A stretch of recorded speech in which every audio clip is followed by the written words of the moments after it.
everybody. So excited that you're here to watch me today on The Impactful Parent. For those of you who don't know me, I'm Christina. I am the founder and managing principal of The Impactful Parent. And every Thursday, I take one of those questions that you guys submit all week long and I answer it live here on Instagram or wherever I post this. But usually we do it Facebook and Instagram. So here we go. Let's get started with our question. So today's question is, I have a really sweet but super intense 6-year-old boy. He has one noise level, loud, which I can handle, but a lot of the time it's a fight or it's to say something that's going on that's wrong. When things don't go his way, he gets loud and says hurtful things. It's to the point where kids don't want to be with him, and it makes me feel bad for him because then he will say that no one wants to play with him. I also get comments from adults like, how do you deal with him? And I see his adorableness and I don't want him to be pushed away by others. What do I do? He really does have the sweetest side, but snap of the fingers and he goes into the other mode. All right, so thank you for submitting this. And if you want to submit your question next week, you can always DM me, that's direct message, or you can send your question to theimpactfulparent@gmail.com. So this 6-year-old boy is not that unusual. I'm sure there's some audience out there that has a very similar situation. And what do you do when you have this? Well, first of all, I want to applaud you for being a fantastic mom, whoever you are who wrote this question in to me today. You are being amazing. So thank you for loving your child wholeheartedly. You are a great mom. Second, okay, there are a few things that stuck out to me when I read your note. The first one is that your son has a high noise level. The second thing is that it sounds like he has impulsive thoughts that has no filter. He just says whatever he feels, even if he's going to be rude about it. And the third thing I heard when I was reading this was there's a lack of understanding of consequences for his actions. So what do I recommend?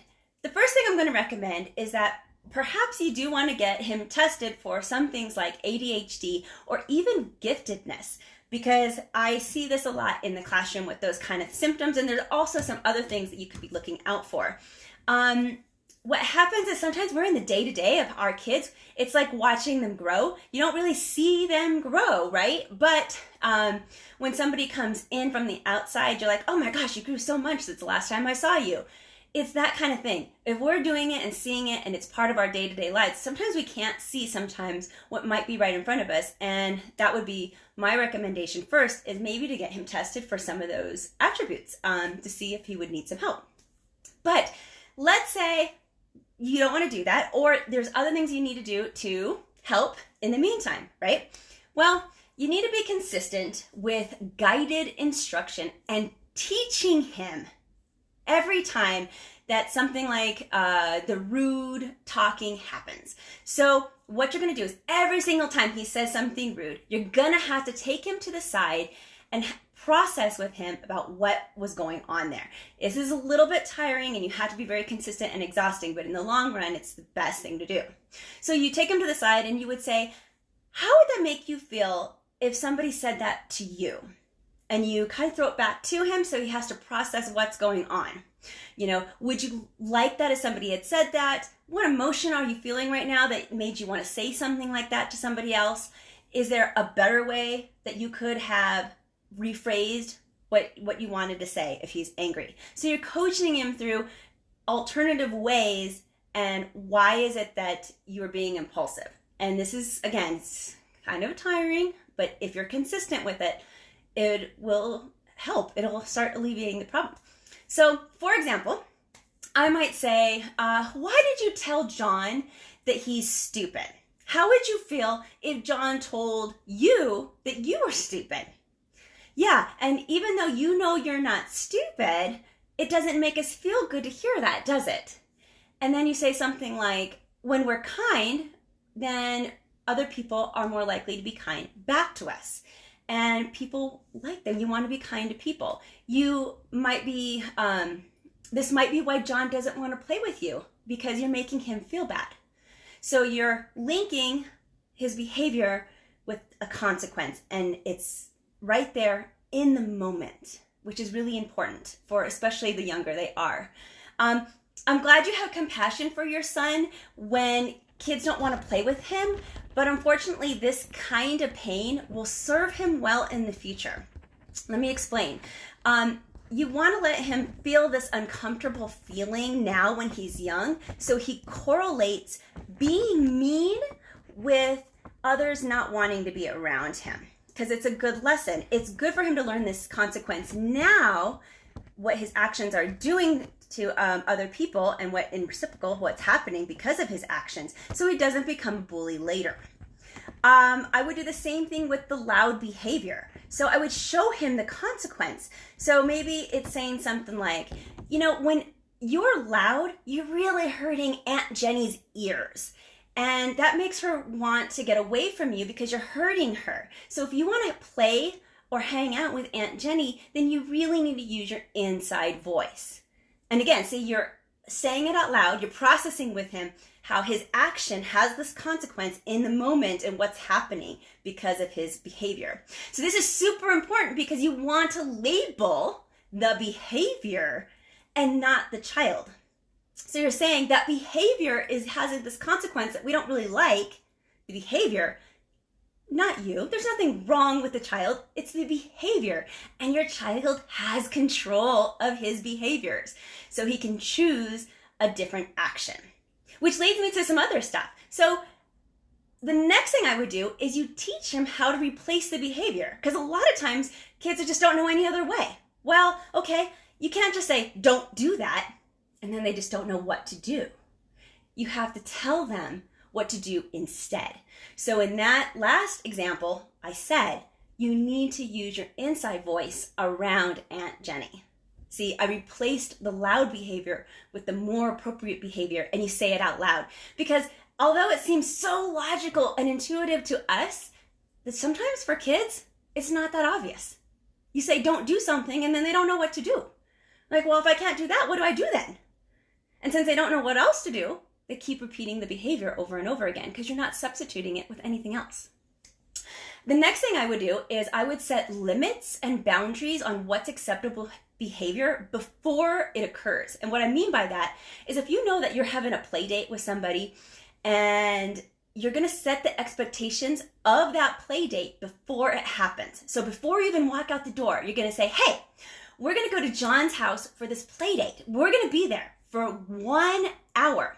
And I'm going to tell you when we have 15 minutes left, when we have 10 minutes left, and when we have 5 minutes left. And when we leave, if you don't complain, it'll be great. Maybe we'll get some ice cream on the way home and you'll reward the behavior for being good.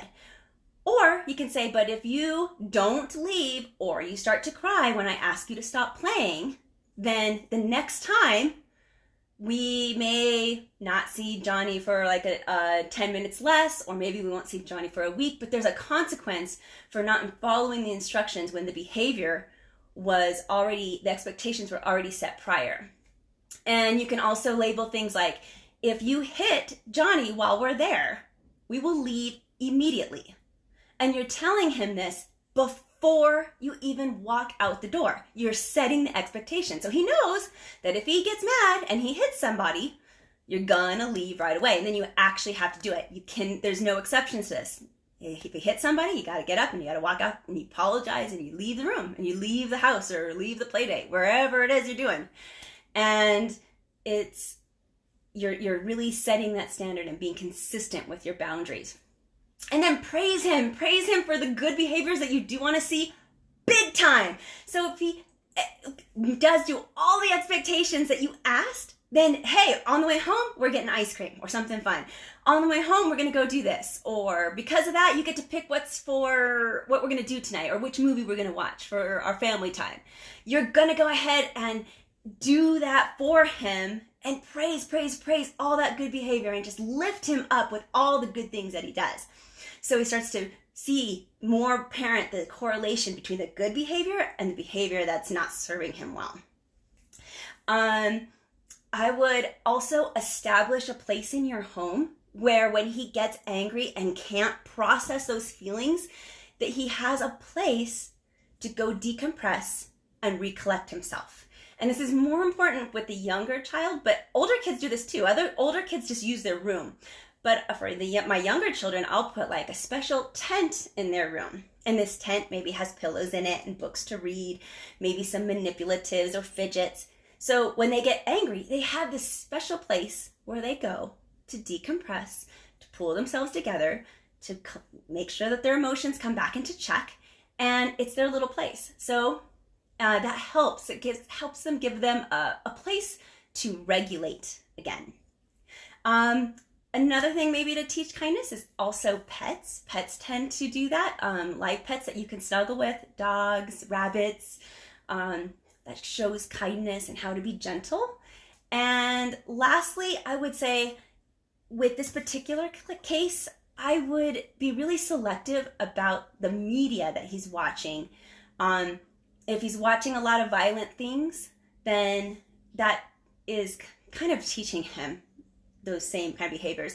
There's not always a really direct correlation, but there can be. And so if you're having problems with him